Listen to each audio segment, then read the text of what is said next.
एक बार की बात है। सुषमा अपने पूरे परिवार के साथ खुशी खुशी मोहन नगर में रहती थी। उसकी दो बहुएं थी, पल्लवी और शिवानी। एक दिन दोनों बहुएं रसोई में काम कर रही होती है कि तभी उनकी सास सुषमा उन्हें बुलाती है। अरे बहू, जरा इधर तो आना। शिवानी, जरा जाकर देखना सासू माँ क्या कह रही है। दीदी आप ही देख लो ना जाकर, आपको भी तो सुनाई दे रहा है। अरे मैं आटा गूंद रही हूँ ना, तुम चली जाओ। हाँ तो मैं भी तो सब्जी काट रही हूँ ना दीदी। अरे बहू, जल्दी आओ। ओह, ये तो जाएगी नहीं। मैं ही जाकर देखती हूँ कि क्या करना है। पल्लवी सुषमा के कमरे में जाती है। जी मम्मी जी, क्या हुआ? शाम को घर पर कुछ मेहमान आने वाले हैं, तो तुम अच्छा सा खाना बना लेना बहू। ठीक है मम्मी जी, आप बता दीजिए क्या क्या बनाना है और कितने लोग आ रहे हैं। सुनील की मौसी जी और उनका पूरा परिवार आ रहा है। कुल मिलाकर 3 लोग और हमें मिलाकर हुए 9 लोग। तो अभी से ही तैयारी करना शुरू कर दो। और हाँ, घर की सफाई भी कर देना, हाँ, अच्छे से। जी मम्मी जी, सब काम हो जाएगा, आप चिंता मत कीजिए।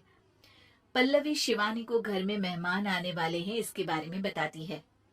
क्या 9 लोगों का खाना बनाना होगा, घर की सफाई करनी है? बाप रे, सासू माँ ने तो हमें घर की नौकरानी ही समझ कर रखा है। ऐसा नहीं बोलते शिवानी, हम इस घर की बहू हैं और घर के काम करना हमारा फर्ज है। दीदी तो है ही सासू माँ की चमची, जब देखो सासू माँ सासू माँ। मैं तो इतना सारा काम नहीं करने वाली। शिवानी कपड़े लेकर गमला साफ कर रही होती है और चक्कर आने का नाटक करने लगती है। मेरा सर चकरा रहा है। तभी वहां पल्लवी और सासू माँ जाते हैं। अरे बहू, क्या हो गया तुम्हें? मम्मी जी, बहुत तेज सर में दर्द हो रहा है। तुम एक काम करो शिवानी, आराम कर लो। नहीं नहीं दीदी, घर में मेहमान आने वाले हैं, मुझे आपकी मदद करनी चाहिए। अरे कोई बात नहीं शिवानी, तुम आराम कर लो, मैं सब काम कर लूंगी। ठीक है दीदी, अगर आप इतना कह रही हैं तो आराम कर लेती हूँ। शिवानी आराम से अपने कमरे में मैगजीन पढ़ रही होती है। इसे कहते हैं आराम की जिंदगी। इतना सारा काम।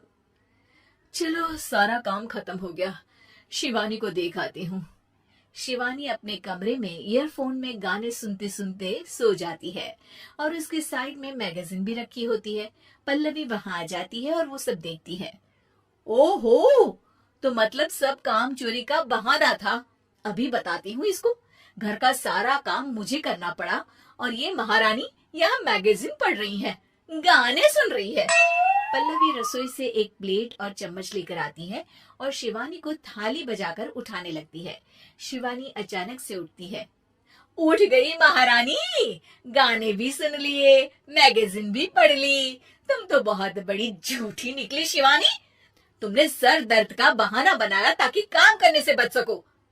हाँ, बनाया बहाना, तो क्या करती, इतने सारे काम करती। मुझे कोई शौक नहीं है चापलूसी का। क्या चापलूसी? तुम्हें लगता है कि मैं सारे काम चापलूसी के लिए कर रही हूँ? और नहीं तो क्या। तभी वहां सासू माँ आ जाती हैं। अरे बहू, वो लोग बस आने ही वाले हैं, तुम तैयारियां कर लो। जी सासू माँ, तुझे तो मैं बाद में देखती हूँ। सब खाना खाने बैठते हैं और खाना शुरू करते हैं। तभी सुनील की मौसी बोलती है।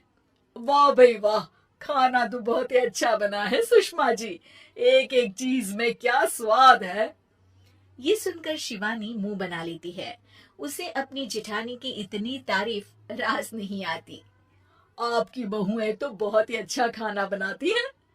हाँ, बनाती तो दोनों ही अच्छा है, पर आज ना ये सारा खाना बड़ी बहू ने बनाया है। छोटी बहू की तबीयत ठीक नहीं थी, सो इसलिए। मानना पड़ेगा सुषमा जी, आपकी बड़ी बहू तो बहुत ही गुणवान है। पल्लवी की तारीफ सुनकर शिवानी को जलन होती है। पल्लवी ये सुनकर खुश हो जाती है और शिवानी की तरफ देखकर उसे चिढ़ाती है। कुछ देर बाद मेहमानों के जाने का वक्त हो जाता है। मौसी जी सबके लिए उपहार लाई होती है, वो सबको शगुन के पैसे देती हैं और अंत में पल्लवी के पास आती है। तुम्हारे लिए शगुन का लिफाफा तो है ही, पर बहू तुम्हें एक और उपहार भी मिलेगा इतना अच्छा खाना बनाने के लिए। मौसी अपने सोने के कंगन निकालकर पल्लवी को पहना देती है।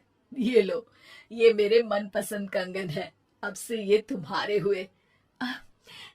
धन्यवाद मौसी जी। ये देखकर शिवानी तो पूरी तरह से जल जाती है और गुस्से से रसोई में चली जाती है। तभी वहां पल्लवी आ जाती है और उसे अपने कंगन दिखाने लगती है। देवरानी जी, अब आपका सर दर्द ठीक तो है ना? मुझे लगता है कि अब सर दर्द शुरू हो गया होगा आपका।